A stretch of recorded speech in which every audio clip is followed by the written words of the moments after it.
Greetings and welcome to the Fighting Dirty Podcast, a show about two handsome, glorious, and amazing friends and their views on tabletop gaming. On this week's episode, we discuss all things Gen Con! The games, the events, the madness. I'm your host, Matthew Wright, and as always, I'm joined by Gary Baxter. Gary, welcome to our Gen Con massive, huge, extraordinary episode. Oh my God, it's so huge. It's just like, there's barely any room to sit in here. It's crazy how big this is. It's going to be a massive year. This is my 10th Gen Con in a row. I'm very happy about that. So this is my 10 Con, as I call it. Oh, wow. And I know that you have been to many more than 10 cons. Let's restart this podcast. That's ridiculous. Don't come up with these types of puns already. I'm not ready for this. 10 Con. This is my 10 Con. So I'm very excited to be here with you, and I am more excited that in 2 days we will be traveling down to Indianapolis for the 51st annual Gen Con, the biggest board gaming convention in North America, and from year to year rivaling the biggest board game convention in the world. The fever's real. It's crazy, dude, and it's in our backyard. We're so lucky. We're so blessed. Hashtag blessed. To have Gen Con just be a couple hours away. Yeah, so we'll load up on Wednesday and head down, and really it's going to be super hard. I got to work tomorrow, I got to work Tuesday, and I am just going to have the hardest time concentrating, thinking critically about anything at work. I really am just going to have a hard time with that, so I am excited for Wednesday, and whenever you get up and we get loaded, we're heading down to Indianapolis, and it's about a 2-hour ride for us. It won't be that bad. There will be some interstate traveling issues, so if you are traveling on Interstate 65, use the Waze app and get rerouted because you may end up getting gridlocked on the way to Gen Con. So that's kind of par for the course for 65, though. It's always but this year, especially like the area 465 south that would take you to the airport, they're having a lot of issues there. So you literally need to, if you're coming north, from north to south on 65, you need to be going into the downtown area as soon as possible. Well, look at you. Bro, I'm ready. I am ready for this. All right. I've been training my whole life for this moment.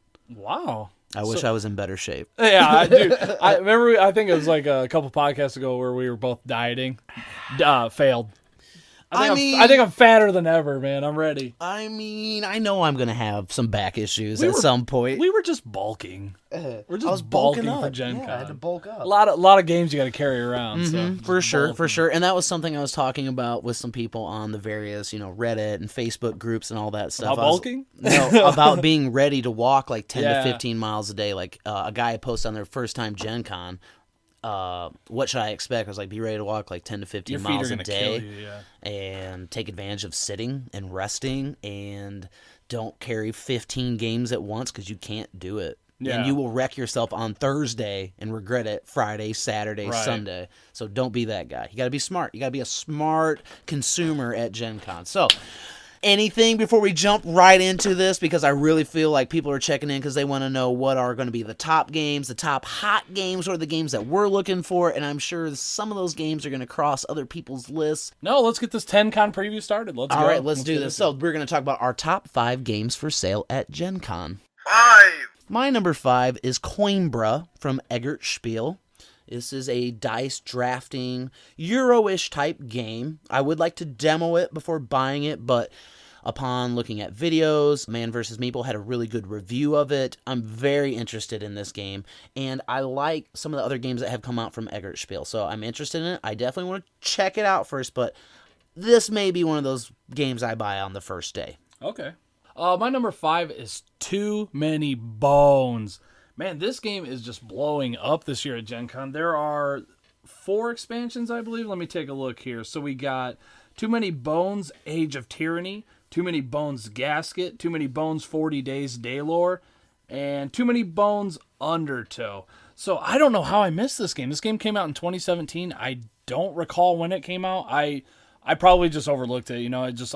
I probably saw the name. I was like, that looks stupid. But when I actually looked into it this year, because there's all these expansions, I was like, man, it's a huge dice game. I get it. Too many bones. You're throwing those bones. And then I looked at some of the pictures and the actual mechanics of the game, and I was like, I want to get into this. So I don't know if I'm actually going to get any of the expansions whatsoever, but I want to look into maybe trying to either purchase the base game set or just get a demo of Too Many Bones in. But I am pretty hyped for Too Many Bones, and a lot of the expansions are pretty evenly priced. They're not like something crazy, and there's some that add more characters and different mechanics, so I'm really, really excited for Too Many Bones. This game kind of has caught traction more in the recent. It was kind of like a game that was, maybe had a little slow burn at the beginning, but now everyone is like, they love this game, and to have so many expansions coming out at once, and they are, like you said, they're reasonably priced. I love that in a game. When you can expand a game and expand it for cheap, especially if it's something, if it came out, if it's something you've been playing for over a year, and then like, hey, if we're only like 25, 35, whatever it is,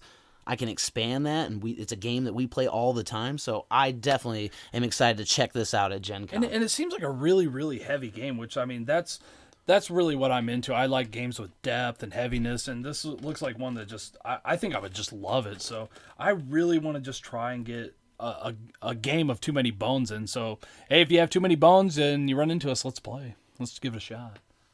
I'll throw some bones. Get it? I get it. There's too many? There's a lot.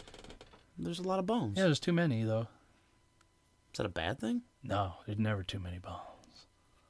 Or wait, there is too many. 4. My number 4 is Detective, a modern crime. I knew this one was going to be on your list. When I saw this one, I was like, man, Matt, this game is for Matt. I figured that you developed it, so I looked into it. It's a modern crime story board game from Portal Games and Ignacy Trzewiczek, and I'm a big fan of his. I love his podcast that he has, Board Game Insider, with Stronghold Games head guy Steve Bonacore. He had to slow down because he always calls him Steve Bonacourt. Hey, Steve Bonacourt. I was like, we're too drunk. He doesn't know. So this is Ignacy's newest game. I always stop by their booth every year. They're super kind. They always have lots of stock. That is one thing I love about them, and especially because they do a lot of their business in Europe. Mm-hmm. For some reason, they don't have as many shipping issues as other companies, so they seem to have their ducks in a row when it comes to that. And Gen Con, that is always an issue. Shipping is always an issue. The freighter didn't come in. The semi didn't show up. It's stuck in port. There's always these issues. So I expect the Detective will be there. I also suspect that it may possibly sell out, and that would mean they've probably sold a lot of copies of it. This is a game. It's a detective story. It's cooperative, and it uses app integration. I think that Portal Games has done a good job developing games using apps over the last couple years. They're probably right up there in the marketplace with Fantasy Flight. I would say Fantasy Flight probably has the best app technology, but Portal would probably be second for me. And I just want to try this. I've heard these games are long, anywhere in the 3-hour range and stuff like that. And you're really just trying to solve a crime. And there's 6 scenarios that it comes with. This game is getting a lot of attention. I would suspect that this game will get expansions in the future. This could be a huge game at Gen Con this year. So definitely I want to check it out and possibly purchase at Gen Con. I think this is one that you should pick up. I mean, you and I were tried not to talk too much Gen Con before the podcast. I don't know if this is the one you're talking about purchasing, but I thought that this one might be. I seriously thought this is the one that you're going to purchase. So, I'm very, very interested in this one as well. So, it's going to be easy to expand onto this one. So, I feel like this is going to be a game that has a lot of legs on it. So for sure. And I mean, if the scenarios really are taking, let's say, 2 hours, once you start to really know how to play, you're still getting 12 hours of gameplay, and from the things that I've heard in the reviews and all that stuff, they're in the 3-hour range. So now we're talking, you're getting 18 hours of gameplay. That's pretty good. I mean, I like that. So that is Detective, a modern crime story board game from Portal Games. My 4 is Shadowrun Sprawl Ops. It's by Catalyst Games, and honestly, this is the one that I was most reluctant to put on. I do not have much faith in this game whatsoever. I'm very excited for it because I love the Shadowrun universe. It's a worker placement game. It's a competitive 2 to 4 players, and you'll send runners out on missions to get more creds and equipment, and I really just love the theme of Shadowrun, and there's not really been a great one recently, but I love the theme. I love worker placement, so I'm really interested in this one, but like I said, it's not something I have a lot of faith in. Catalyst makes some pretty decent games, so I'm really hoping that they can actually get the theme of Shadowrun across into the board game. I love that they send runners out to do missions and things like that. So I really hope that this one hits, but I do not have much faith in it whatsoever. That's Shadowrun Sprawl Ops by Catalyst Games. All right, my number 3 is Founders of Gloomhaven from Cephalofair Games. Isaac Childress, who's become famous as all get out in the board gaming world. He's killing it. And he won a bajillion Dice Tower awards at the Dice Tower convention that just happened. And this is his new game, and it is nothing like Gloomhaven, the Ameritrashy, dungeon crawling, dice chucking, all that stuff kind of game. This is a Euro game set in the world of Gloomhaven, and I'm very interested in this because from watching interviews with him and from everything I've read, he seems like a very smart, very interesting person, and I'm interested myself in his take on a Euro-style game. I assume this is going to be a very heavy game, and I'm ready for those types of games, and I enjoy those types of games. So, Founders of Gloomhaven, my number 3 from Cephalofair Games. Very nice. My number 3 is Terraforming Mars Prelude. It's the expansion to Terraforming Mars. And what I really like about this one is that it actually, you'll pick a new corporation card, and it jump starts the card so that your generation of money and things like that are quicker so that the game's shorter. And that way you can get the game done in hopefully under an hour. So I really like that about Terraforming Mars because it feels like the early game sort of drags in Terraforming Mars. So for them to bump it up and boost the production really early on, I love this. I love everything about it. And obviously we love Terraforming Mars here. So this is one that I'm for certain buying. It's Terraforming Mars Prelude by Stronghold Games. My number 2 is Scythe, the Rise of Fenris expansion from Stonemaier Games. This is supposedly the final expansion for Scythe, and it adds a legacy type of experience to the game, and that has me foaming at the mouth. Yeah, for sure. And if you listen to the last episode, I'd gone a little lukewarm on Scythe because of the artwork and the things that had come out about how the artist was stealing things, but yeah. This has me right back. I was out, and then you pulled me back in. Man, I love it. So I gotta get it. It's gonna be an amazing experience to add that. I love the idea of making Scythe an ongoing game that you can play over the course of many times, because there are plenty of times when we play Scythe and the game's really close and you're like, oh, if I would have had another turn. Yeah. Or if this kept going for multiple turns, like I was really gonna get somewhere. So I'm excited for that. I think that's gonna be a great addition to the world of Scythe. And if it is the final chapter, I hope they're going out with a bang. Yeah. And you know what? I got some news for you. This is actually my number 2 as well. Whoa! Yeah, whoa. You had no idea, did you? Mm-hmm. That's amazing. And I really recommend that everyone goes over to the Dice Tower and watch Tom Vassel's preview of this. It's a non-spoiler one.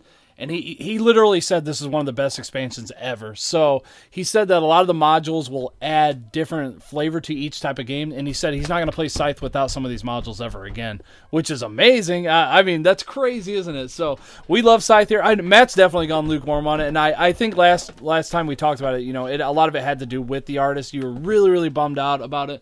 But you know what? It shouldn't take away from a really well-designed game. And you can, I think, be able to set aside the art debacle and still play a great game in Scythe. Jamie Stegmaier made a great game, and he shouldn't be punished because someone else did something that he had no clue that they were doing. So this one, the other part of the news I was going to say is if you really don't want to, you don't have to buy this one because I'm getting it. So if you want to get it, that's fine, but I'm for sure getting it. If you don't want to double dip, we don't have to. So Scythe, Rise of Fenris, we're by Stonemaier Games. We're for sure getting this one if we can get our grubby paws on it. For sure. For sure. 1. My number 1 is a game from the moment it was announced. It immediately was my number 1 game. It is Forbidden Sky from Gamewright Games. No way. That is my number 1 too! Are we cheesy or what? Yes! This game... Forbidden Desert was one of those really fun gaming experiences for me when I just started getting into hobby type games. So 5 years ago, like really getting immersed into it. And that was a game we played a lot. I played it with all kinds of different people. It was like anywhere you went, someone had either a copy of Forbidden Desert or Forbidden Island. And those games just got played over and over and over, and I'm excited for this one. It adds some electronic components to it. It has like a battery pack. I don't know if batteries are included. Should I be bringing batteries to Gen Con? Because I want to play this. Do I need AAAs? Do I need AAs? Do I need a C? Do I need one of those little round batteries? Got to hook up a car battery Yeah, to it. yeah. It's like Operation. Yeah. Forbidden Sky, this one, same kind of premise. You're going to be flipping over tiles, revealing things. You're trying to build like a circuit board type of thing is the best way I can explain it. You're trying to build a circuit board, and it needs to work, and that's part of the game. I don't know that much about it, but I know that I'm going to buy it, and we are going to be playing this at Gen Con, either Thursday night or Friday night or Saturday night. That's getting played while we're there, because I know we'll be able to like sit down, read the rule book in like 30 minutes, and play this game. Yeah, what's really good about this is that, now that you've played Forbidden Island, you've played Forbidden Desert, now you'll play Forbidden Sky, you'll finally be good at Forbidden Stars, because you'll finally have built your way up. You'll be ready. You'll finally be good at Forbidden Stars. Really? Yeah, really. You're good at it? I said I'm fine.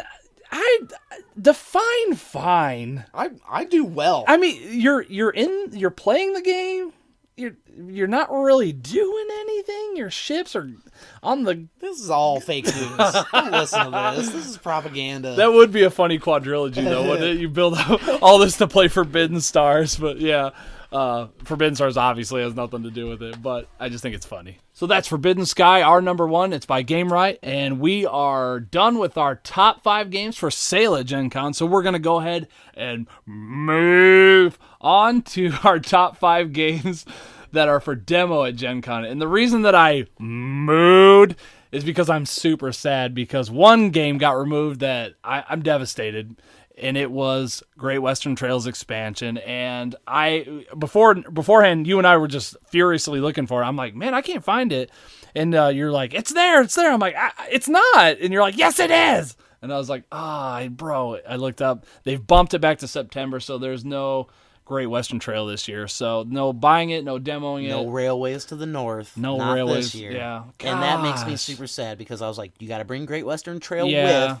Because you're gonna get the expansion, and I'm gonna play it. I'm so bummed out, man, because they're not even demoing it or anything. So I thought it was gonna be for sale. It looked like it was gonna be for sale, right? Or was it demo? This happens every year. They'll probably have a demo there. Yeah. I mean, that is a big thing to do, but But that would have been my number one on either list, and it wasn't. Every year at Gen Con. I don't like the limited release that they do with games.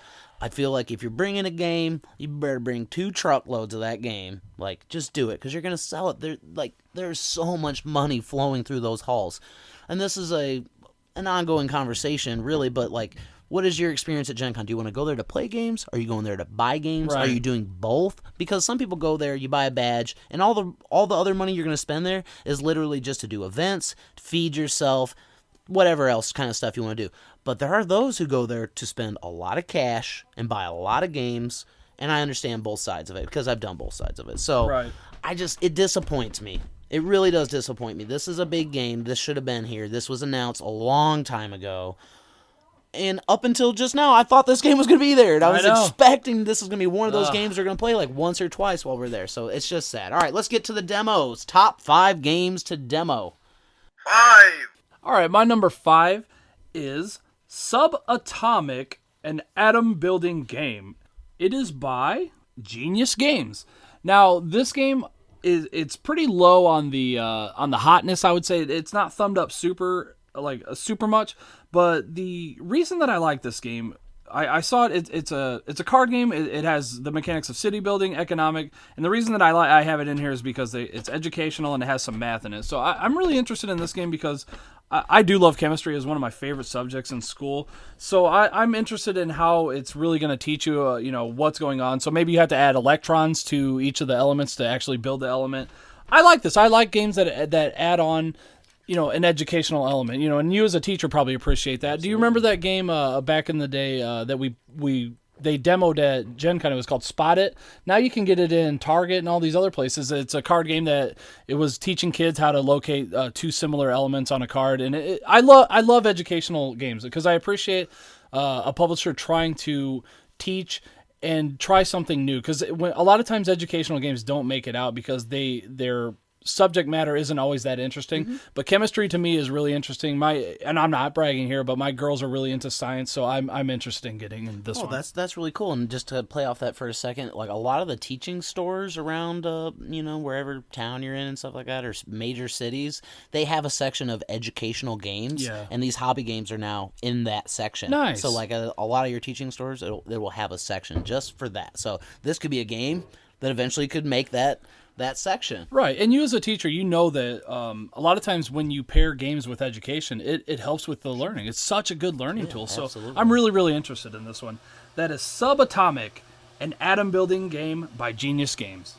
My number 5 is Reef from Next Move Games. And Next Move Games is the company that that developed Azul. And is a game I have grown to love over the last few months, and I have played probably 15 times now since I got it in like June, and we're now in late July, so I have played the crap out of that game this summer. Reef is a similar-ish type game. It's got cool little various colored pieces. They're real easy to tell apart. I have color blindness. I can tell all the colors apart with it, and it has cool little scoring mechanics based on the cards that you're like drafting and you're playing. So it will kind of tell you if you have 3 blue ones that are in a diagonal pattern, you're going to score this amount of points and things like that. So it has a cool scoring mechanism. It is very light. It is cheap. It says 30 minutes. I believe it's probably exactly right at 30 minutes once you know how to play it. So I like these games. I like these drafting type games. I like games that are very tactile and simple because I have a lot of people who want to play games, but they're not yet ready for a heavy Euro. They're not ready for an Ameritrash game. They're ready for these types of games. So I like to have these games in my collection. I want to demo it. If I like it, I'll pick it up. This is a game you're going to be able to purchase. So most of the games on my list are games I want to demo and then possibly purchase. One thing I want to compliment is the artist of the cover of the game. When you look at this game, it's a game that you instantly look at and you're like, oh, I want to try this game out because it looks so colorful and just inviting. And that's really something, because you look at some of these others, like look at the Gloomhaven Forgotten Circles there. That doesn't make me want to play the game. That just does. It looks super plain. There's not a whole lot to it. It looks like something from Magic. Right. But you look at Reef, and this game just looks like something you want to play. It looks like, and it tells you, when you look at this cover, it says like this is probably a pretty light game, and that's great. I mean, they definitely got across what they wanted to do here. So I want to try this one out too. Yeah. So that was Reef from Next Move Games. 4, My number 4 is Planetoid. It's by Portal Dragon. And the reason that I picked this game is because it's a sci-fi game and it has memory and tile placement mechanics in it. What I found really neat about it was, I guess you'll set the tiles out and your ship will scan so that you'll flip the tiles over and look at the tiles, and then you flip them back over, and then later you have to pick those tiles. So you have to like play a game of memory. So I really, really like this one. I think it's going to be really light. I like that you have to go out, scan, then memorize what's where, and then eventually you'll get those elements. So I like this. I love the sci-fi element. I like the memory. I like the memory mechanism, and I think will be a fun one to play with my kids. That's Planetoid by Portal Dragon. My number 4 is Brass from Roxley Games. They actually have 2 versions of this come out, Brass Lancashire and Brass Birmingham. Again, these games are going to be available. I would like to sit down, do a quick kind of just run through. They are beautiful. Yeah. The graphic design is amazing. Some of the best I've seen on a board game in a while.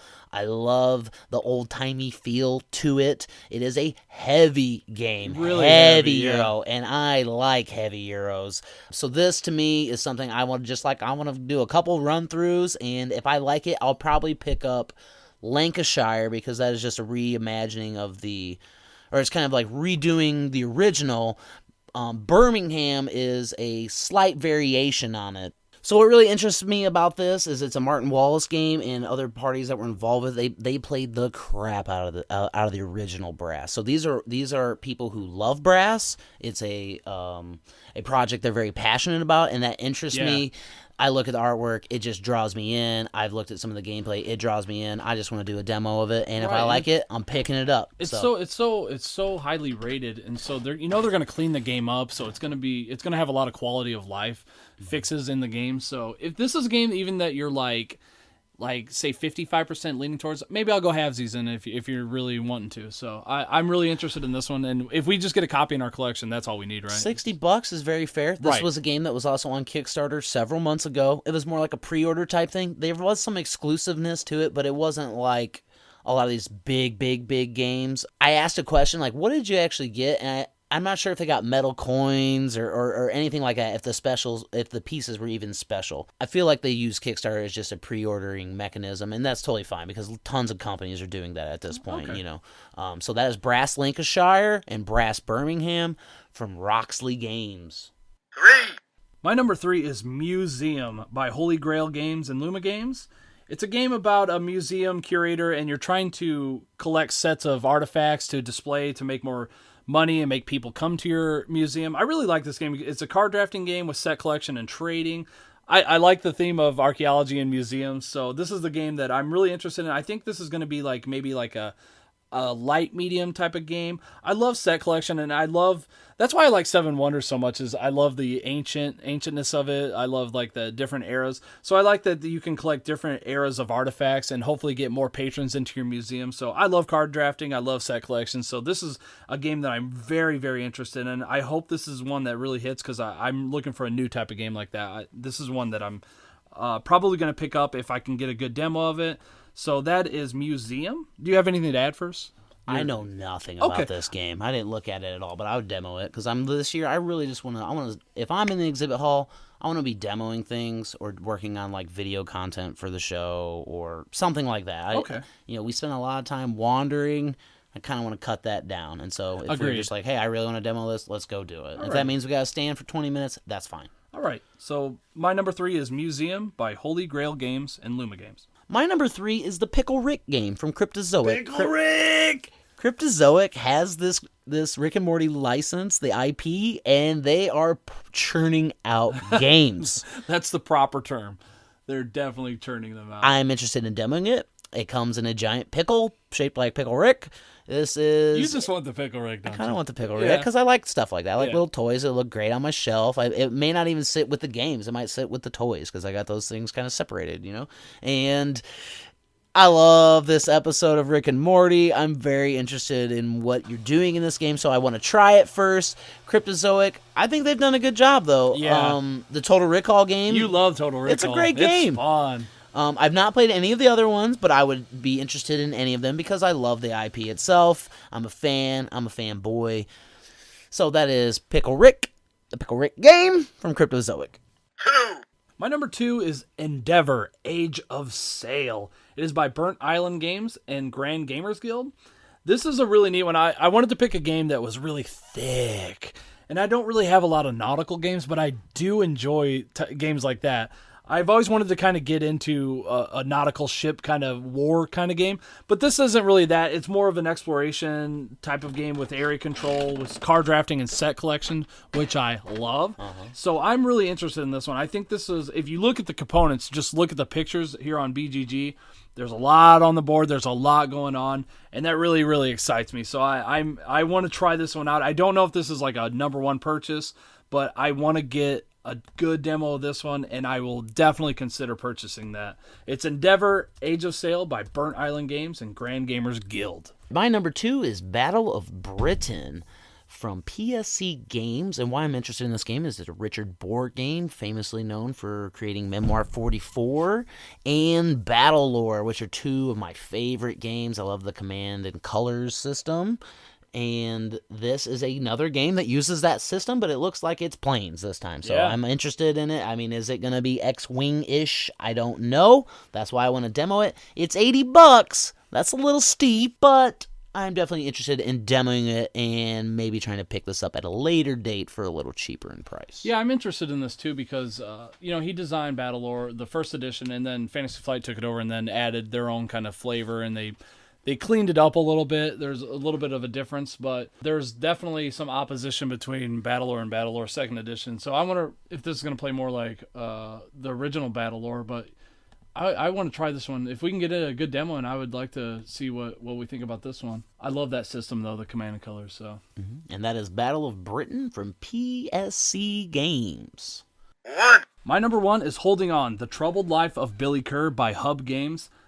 I'm really, really interested in this one. I think this is one that I'm going to purchase anyways when it does become available. It looks very, very light. It's a cooperative game where you're a team of nurses who found a patient down named Billy Kerr, and he had a heart attack on on a flight. And what you do is you go through this little deck and you'll get like little pieces of information of like who this guy really is, what he's really done, what's going on with him. So you have to spend time with him to get this information. So you'll put resources towards spending time with him or treating him. And, I work in a hospital too, so I'm interested in that. And I just love that you're a team of medical professionals, and the game is trying to figure out who this patient is. And, a lot of times when I get called down to ER, the nurses, doctor, and me as a respiratory therapist, we're trying to find out what exactly happened with patients. Patients come in, they're embarrassed or they're scared, and they don't always give you the best of the story of what's happening with them. So, I really, this theme kind of hits home with me personally, so I'm really excited to play this one. And it has 10 scenarios that you'll play through his whole life trying to figure out who he is. And I like this because I think they can add on to this game. I don't know if they'll do like different characters or whatever, or have different expansions, but I watched some of the gameplay. It looks very, very easy to play, very fun. So that is Holding On, The Troubled Life of Billy Kerr by Hub Games. My number 1 is The Mind, and is available from Pandasaurus. I guess Pandasaurus must have their U.S. distribution. I just want to play it once, and then I'll probably buy it. It seems like a fun game to have in your collection. It has been very popular. People have been playing the crap out of this game at conventions.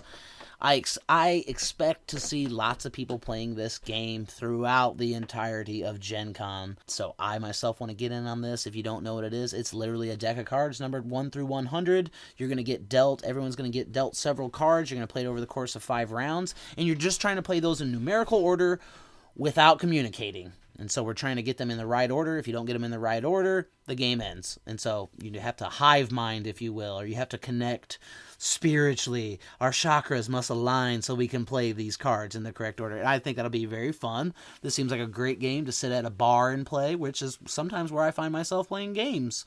And like I said earlier, I do play with kind of a lot of intro level-ish type gamers as well as heavier gamers, and I feel like this one can be played with all those different people. So I'm always looking for a party game, and this looks like a pretty fun party game. That is The Mind from Pandasaurus Game. And thus ends the top 5 games that we would like to demo at Gen Con 2018. I always thought it was The Mine. That's probably why I couldn't find it. I was trying to look this game up. I heard something about it, and I was like, that's probably why I couldn't find it. I thought it was The Mine. Like we're all trapped in a mine together. Yeah. Okay, cool. And I mean, the cover's weird. It's like a little rabbit weird thing on the cover. I don't even know what that is. If that's their logo or what. All right, now we're going to move on to some of the things that we have planned for Gen Con. That is our wrap-up of all the games we're going to talk about. Now we're just going to talk about a little bit of our schedule and things that we have planned. And with all that said, please feel free to stop by. If you see us, say, hey, what's up, Matt and Gary? How you guys doing? And if you're in a bar with us, we'll buy you around, you buy us around. Let's connect and become friends. I love having new gamer friends. So on Wednesday, when we get into town, I got to pick up my badge because I did will call. If the line is too long, I will wait until 10 o'clock at night to go to the will call. Whatever, I got to pick up my tickets as well for all these events. But when we check into town, we are going to hit up the Sun King tapping party. And it has a theme. It's the Everlasting Gamer tapping party. And Gen Con has done a great job this year partnering not only with Sun King for, I don't know, the 5th, 6th, 7th year in a row. I don't even know at this point. But they are growing and they're adding bigger bands. In the last few years, they've kind of had some smaller-ish bands, and it's been fun to sit outside and drink some beer and connect with a bunch of gamers. But this year, they have a band that I especially like, and that is Local H. And they're a Chicago-based band, and we saw them over 20 years ago. Yeah, in the 90s. In the 90s. Young men then, 15 years old in the mosh pit. First time I ever crowd surfed. Yeah. Like, probably the closest I had ever been to a stage at that point in my life, and it was just an amazing experience. And I hope, just for nostalgia reasons, I just want to go back and enjoy that. Yeah, me too. So there'll be music playing from, I believe... Brother Oh Brother was the other band. Yep, 2 bands. Brother Oh Brother will be playing in Local H, and I think the music starts somewhere around 7, and it goes till 10. We have a little bit of conflict, though, because, we will be at the Sun King brewing thing as early as we can get there and get some beers in us, and then we're going to try to run over to the in-flight report, which is actually on Wednesday, which is really cool, because usually that's a Thursday event or a Friday event. I really like that they did this. Me too. I like it, too, because last year it was Saturday or was it Friday? Either way, it was one of those days, and it was right in the middle of like the day, and it's just like I don't want to go to this now. I wanted to be doing something different, so this is perfect. It's great timing, honestly. I think they Fantasy Flight, they always know the right thing to do. I just feel like they make a lot of good decisions, and this was a really good decision. You got a lot of nerds in town on Wednesday. They want something to do. Some people don't want to go to the Sun King and drink beer. You know, that's not their thing. That's not their scene. They don't want to be outside in the heat. Last year was really hot. Just pouring sweat. So going inside and sitting in a chair and some air conditioning could be really nice. After the in-flight report, we are going to run back and go see Local H for sure. If we have to leave the in-flight report early, that's going to happen. Yeah. But I definitely want to go because I love that company. And probably going to the in-flight report, we may know what they're actually going to have for sale on Thursday. I know they got nothing on the website. I'm really kind of bummed. I wanted to know something, but we're going in blind this year, I guess. Yeah, we're going in blind, and they like to do that because they want people just to go straight. Because they know that will be there regardless. That line is going to be one of the longest lines on the first day. It's got multiple queues you have to stand in. And plus, I mean, imagine they announce like something huge at the in-flight report, and then it comes out Thursday. The hype's going to be insane. Be like, did you hear what happened? It's like, whoa. Yeah, it's a great marketing tool. Or they could have nothing, which I doubt. Or they'll only preview the things that are coming out in the future and not tell us what's going to be there on Thursday, which could be a total possibility because it's possible. They like to keep you guessing. Yeah. So I'm excited. We've gone to the in-flight report multiple times. I enjoy going. We're big fans of Fantasy Flight games. So that is our Wednesday night, and then we'll just crash and prepare ourselves for Thursday morning when the festivities really, really begin. Man. And you know what? This is what is really interesting. This is my whatever con. You know, it's your 10 con. It's my teenth con. I'm definitely in the teens. And this is the first time Thursday I think that I'm doing it completely different than I've ever done it before. So I'm pretty excited for this. So I'll let you go ahead and let us know what we're doing here. At 10 a.m. on Thursday is when the exhibit hall opens, and for most people, that's the start of Gen Con. Yeah. Right? I mean, for me, when I get into town, that's the start of my Gen Con. Yeah, I mean, look at the doors. You go there, they have the big speech, they roll the giant dice, he gives the rules, they say no running, etc., etc. And then, thousands and thousands and thousands and thousands of people pour into those halls. It is bigger than it has ever been. Thursday used to be a nice day. It used to be chill. There used to not be a ton of people there. You just walked over to whatever game you wanted to get, and you really had a chance to get it. So it is not like that anymore. So for this year, and it's just happenstance, who knows what it'll be like in the future, I signed us up for the Shut Up and Sit Down live podcasting event, and it actually happens at 10 a.m. on Thursday. Yeah. So at 10 a.m., we're gonna be sitting in a chair. I mean, hopefully their doors are open early, and I can be in that chair at like 9:45 sipping on my coffee, because that's what I like to do in the morning, have a cup of coffee, get myself ready. So that's about an hour long. Shut Up and Sit Down will do their live thing. I'm a big fan of their show. I love their videos. I love their podcasts. I love their cheeky sense of humor, all that stuff. I'm going to go enjoy that. And from there, we'll walk into the exhibit hall and begin our shopping frenzy. And that is when I will be probably running to try to get Forbidden Sky if it's still available. I would hope it is, but who knows how it'll go at Gen Con. Yeah, I'm trying to be more relaxed at Gen Con this year. If I don't get any of these games that we already previewed and demoed, etc., I'm not too upset about any of this. Like, I gotta say, I'm more excited than I've been for Gen Con in a while, but the games releasing there, I'm not like frothing to get. I don't have to have them. I don't care if I don't get them. I can wait, because we already have a backlog of games we still got to get to, and obviously I want the expansions, but I feel like I can wait on some of these. I can wait on most of these, but we have this already set up at 10 a.m. Then we're going to get in there. We have a couple hours. We can either go demo or trying to buy something, But then, after that, we got a bunch more going on. So this is really exciting that Thursday is going to be filled with seminars and stuff like that. So it's so different. I'm excited. I hope it goes well, because I want to continue doing things like this. Absolutely. So throughout the day on Thursday, we have a bunch of different seminars that we've signed up for. So we're going to have a couple hours in the actual exhibit hall, and then at 2 p.m. we're going to go to Tom Vassel's hosting a thing, How to Be Successful on Gem Media. He's getting into gem crafting and collecting, so it's Gem Media. There's a lot of rubies and emeralds. Sorry, our docket has a misspell. I just thought it was funny. So Tom's hosting a thing, How to Be Successful in Board Game Media. Maybe is what it is. I'm a fan of his. I watch all his shows. I love Board Game Breakfast. which he graciously put us on an episode a few episodes back. We were on Board Game Breakfast doing a little segment. Tom was about wrong. Chaos in the Old World, and it was hyped, and he totally didn't agree. Which is fine. But we're fans. We'll see it. We'll get to say hi. We've ran into him a bunch of times. He's a great person. I mean, he is in the videos. He is who he is in the videos. He's not any different. So great. I like just going to even just any of his panels just to support him. Not that he needs it because everyone's there, but yeah, he's great. Yeah, so this will be something we're doing, and then we have some other podcasting type seminars on Thursday, and in between that, we'll be back and forth in the exhibit hall. I got a GoPro, I got all these cameras, I'm trying to take lots of video, Instagram, all that stuff, so we're really going to be busy on Thursday, and that excites me. Yeah.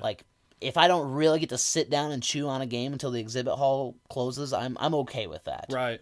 I know we're going to demo games, I know we're going to see a lot of games, but actually to sit down and be like, all right, now we're going to play a 2-hour game of Forbidden Stars or Chaos in the Old World or Rising Sun or Great Western Trail or whatever it is we're going to play with our friends, something we know how to play. Yeah. And so we can get to enjoying it. I expect that to happen that night. So that is kind of really our Thursday. There is also a Brothers Murphy meetup, and I don't know the days. I didn't put this in the docket, but we're going to be at that meetup because I love their content. And Renegade Games Restoration Games is going to be there, and they're also going to be having a giveaway and a raffle and all this stuff. And it's at a bar. It's my kind of place, and so that's on Thursday or Friday, and so that is going to be part of our Thursday or Friday night, and I'm really looking forward to that. During the day on Friday, we have some more podcasts and seminars that we're going to go to, but we're also going to go to the Dice Tower Live at 2 o'clock.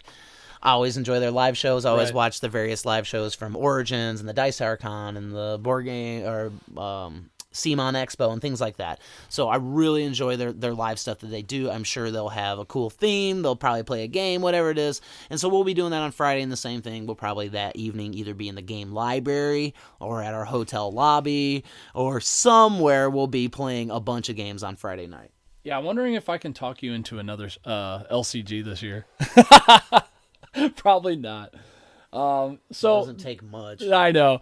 So that is pretty much our Thursday and Friday. Saturday we've purposely left open so that we can wing it and catch up on what we want to do or what we need to do. So Saturday is going to be really, really open. In between, we're gonna work that auction house. We'll probably get the schedule Thursday as soon as possible. Matt loves the auction, so we'll go there. We'll take a picture of that schedule. That way, in between, we can get to it when we need to. I know you said you wanted to kind of go during the Magic the Gathering section this year, see what maybe some of those big cards to go for, or maybe get a cheap. I mean, it's the 25th anniversary of Magic. Yeah. It's a big deal. It really is. I was at Walmart yesterday, and I saw they had the little just sets for the new core set, and they had for $20 you could get 4 packs and just a bunch of lands, and then they had for $50 or $44 you could get 10 packs and then more lands and stuff. So you were maybe instead of an LCG we get back into Magic, and it's just it's so hard to say no. I you know what I mean? I love it. It's honestly my number one game of all time. It's so well designed. They can keep expanding on it and extrapolating the mechanics, and it's so hard to say no to. And, maybe we do get back into it. Maybe we don't. We go to that auction. Maybe we get a little something going, anything like that. So I know that in the auction, I'm looking for 2 games specifically. I want Kemet, and they're expanding that game this year at Gen Con. So if I can get a used copy of Kemet, I want it. I love area control or area conflict or area management, whatever you call that. Yeah. I love those types of games. This is a game that is highly suggested for me by a lot of my friends, but I've never played it. So I'm hoping I can get a copy of it. And I also want to get a used copy of Cthulhu Wars. And I will pay a pretty fair chunk of money for that because that is another area control type game. Maybe we can go halves on that one since you went halves with StarCraft. I'll go halves on That'd be cool. that with you. That way, we can keep doing our thing where we both own games, but we keep going in. So how's that sound? That sounds great. Cool. That sounds great. And so those are 2 specific games. I have to come home from Gen Con with those 2 games. Okay. So, if you see them in the consignment shop, holler at your boy. Okay. If you see them coming up in the auction, let me know. All right. You know what I mean? And if I'm somewhere else taking a shit or something like that, you buy it and I'll pay you back. Those 2 games I want. And this time, when you see Chaos in the Old World go for $30... maybe you just buy it. I bought it for $30. But you let a couple copies go last year. Well, I would like to get the expansion. If I could get the expansion, I would probably pay $100. That game's going to dry up. That's a great game, and that game's going to dry up just like Forbidden Stars will. So, I mean, those games, I have 2 copies of Forbidden Stars, and I don't regret it whatsoever. I love that game. It's my favorite. So, Chaos in the Old World, I wouldn't mind a backup copy of that as well. Cause, I have one in Shrink, so maybe I get to use one that I can actually play. Right. You can keep that one in Shrink. That's a great piece. It's over there on his shelf, and you look at it and you're like, wow, what's this? And it's the first print, too. Yeah, so it's great. It's pretty awesome. That was such a cool find. Yeah, definitely. All right, any other things, Gary? Gary? We usually hit up the game library. We like to go there. The people that run that are great. We've told the story before. We usually go there and we'll stay till like 2 or 3 in the morning. And we got deep into this one game. I can't remember what it was, but we went up. We're like, hey, we started packing up, and they came over like, what are you guys doing? We're like, oh, you're closing up. They shut the doors. They're like, you don't have to leave. And we're like, really? They're like, yeah, it's just once you leave, there's no coming back. We've been there till 6 in the morning. Before, yeah, and they're just like us and the staff, and they don't care. Yeah, and you just say, oh. That's okay. They're like, fine. And you just tell them, I got to go to the bathroom. I'm like, sure, just you'll knock come back on the door, right? And they'll let you back in. The staff's great, and we thought we had to leave at a certain time. It's the same people like every year working that library. It's awesome. Well, I think they own it, don't they? And then Gen Con. Oh, okay. Well, that would make sense. Yeah. And I've not been to Origins or any of these other like Dice Tower Con or whatever, but you know what? I'm okay with their library. It always has something to play. It's not like it's dead or anything. They always have stuff. They have every game that I own, and I know how to play almost every game that I own. Well, it just seems like people like to kind of poop on the Gen Con library to say it's not that in-depth, but it's perfectly fine. Anybody that says otherwise is they're not going to have... Either anyone who says otherwise is either Tom Vassell or someone who's played every top possible game, you know what I mean? So for the normal person or someone who's played a lot of games, it's a fine library. You can always find something fun to do. They will even have new copies of games that came out at Gen Con. So, you have an opportunity to play a game that you couldn't buy. Mm-hmm. So, it's amazing. And if you're there late enough, you're going to get a chance to play it. So, I love that about it. It is expensive. It's what, $8, $10, something like that. I don't know what it is this year, but you're getting 8 hours or something like that of game time. They allow you like an 8-hour block or a 6-hour block. It's totally worth it. You're getting access to their library. And you can use generics. You buy generics, you take them in there. Here's $10, $12, whatever. Let me in.